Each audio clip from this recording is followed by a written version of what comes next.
పనసగింజలు కుక్కర్లో వేసి సాల్ట్ వేసి ఒక 3 విజిల్ వచ్చే వరకు స్టవ్ మీద పెట్టాలి. ఉడికించిన పనసగింజలు పొట్టు తీసి ఇలా పక్కన పెట్టుకోవాలి. వీటిని ఇలా 2 ముక్కల కింద కట్ చేసి పక్కన ఉంచుకోవాలి.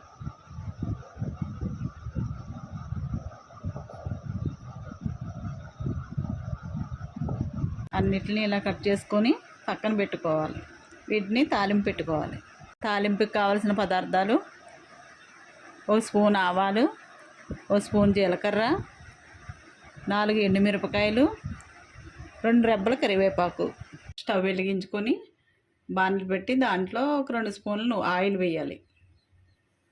నూనె వేడయ్యాక ఆవాలు, జీలకర్ర, కరివేపాకు వేసి వేయించాలి. ఎండుమిరపకాయలు కూడా వేసి బాగా వేయించాలి. వేయించాక కట్ చేసిన ఈ ముక్కలను ఇందులో వేసి 5 మినిట్స్ వేయించాలి. పసుపు వేయాలి. వేయించాక వీటిని సర్వింగ్ బౌల్లో తీసుకుందాం. ఓకే అండి, రెడీ అయిపోయింది.